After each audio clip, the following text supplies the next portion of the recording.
Nous lisons dans Éphésiens chapitre 5 verset 18 « Soyez remplis de l'Esprit ». Être rempli de l'Esprit.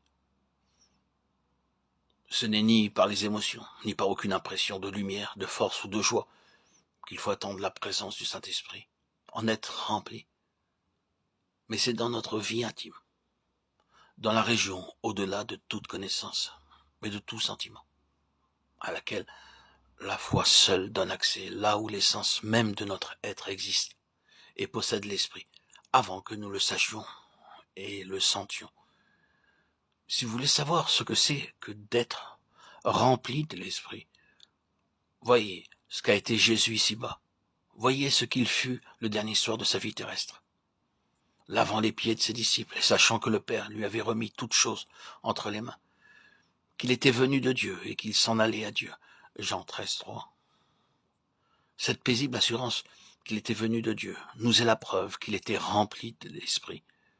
Cherchez de même à l'être aussi, et autant voulu l'Esprit manifestera sa présence en vous, vous rendant fidèle à rendre témoignage, facilitant vos rapports avec les croyants, vous stimulant à sauver les perdus. Remarquez aussi la liaison qui se trouve entre « soyez remplis de l'Esprit » et « vous entretenant ensemble » Éphésiens 5, 19. Ce n'est que dans la communion des membres du corps de Christ, unis par la charité, que l'Esprit révèle sa présence. Jésus a dit « c'est l'Esprit qui rendra témoignage de moi ». Et vous aussi, vous rendrez témoignage. Jean 15, 26, 27.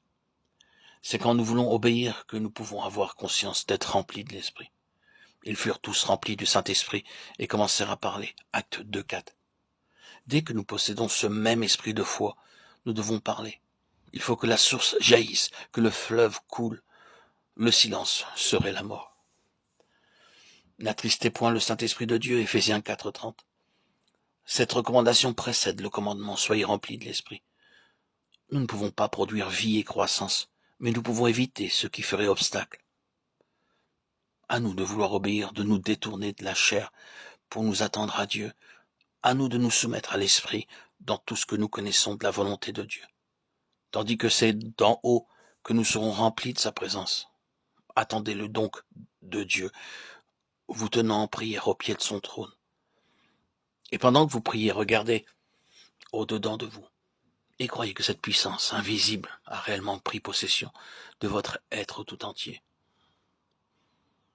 Soyez remplis de l'Esprit.